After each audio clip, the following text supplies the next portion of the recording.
So guys, magluluto tayo ngayon ng patatas, hipon. Parang taco style na ulam. May patatas na at saka hipon.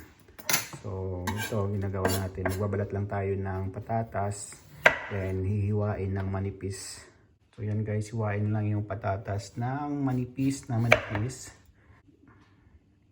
Yan lang po ang gagawin sa patatas.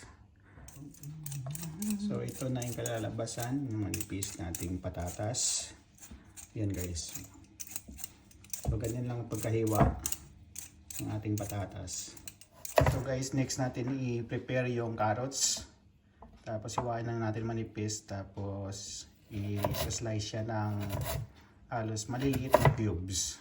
Yan, ganyan lang. So, maliliit lang siya. Okay.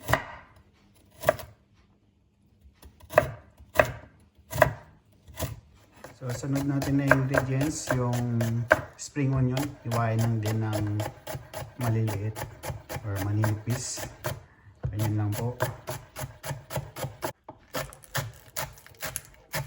So guys, yung next natin na ingredients ay yung hipon. So ang gagawin sa hipon ay hiwain lang din ng maliliit tulad nito. So sunod guys, halu-haluin na natin yung hipon at saka yung spring onion. At saka dagdag na din yung carrots. Ayan lang.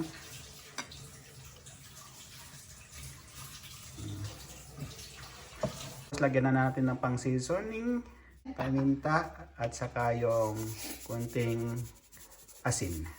Konting oyster sauce. Okay. Tapos lagyan din natin ng konting toyo. Tapos halu-haluin na lang guys lahat ng ingredients. Ayan, tulad nito. Try nyo guys sa inyong bahay at napakasarap nito. So ito na guys yung hinalo natin ng mga sangkap sa ating lulutuin ngayon. So ito lang po gagawin guys. Tulad nito. Ilagay lang natin sa patatas po yan na iniiwa. Tapos tutusukin siya ng toothpick. Ganyan. So ulit-ulitin lang natin guys na makabuo tayo ng ganyan hanggang matapos po natin ang lahat ng mga sangkap natin. Ano po yung mga ginawa natin, piprituhin na lang. I mean, i-deep fry. So, tingnan natin mamaya yung outcome nito.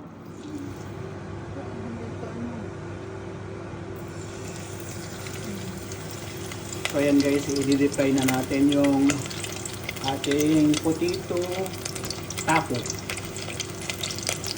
At may pangalan na tayo, potato taco.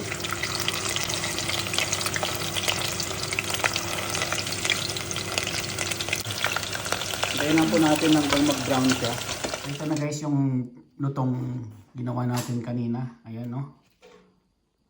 Sarap na, tikman na natin. So guys, ito na yan no. Umuusok pa. Tikman na natin. Oh, mainit.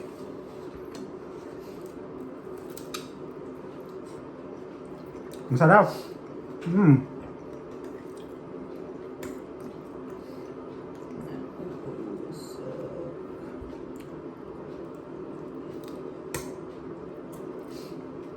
Oh. Ayan oh. Tatumba pa yung phone ko.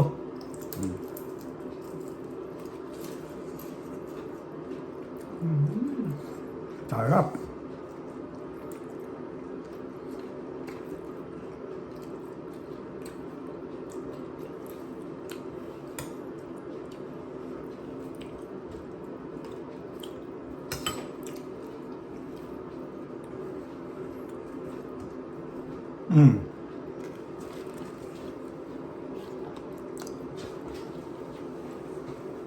Ay, harap. Mainit. Saka, baba.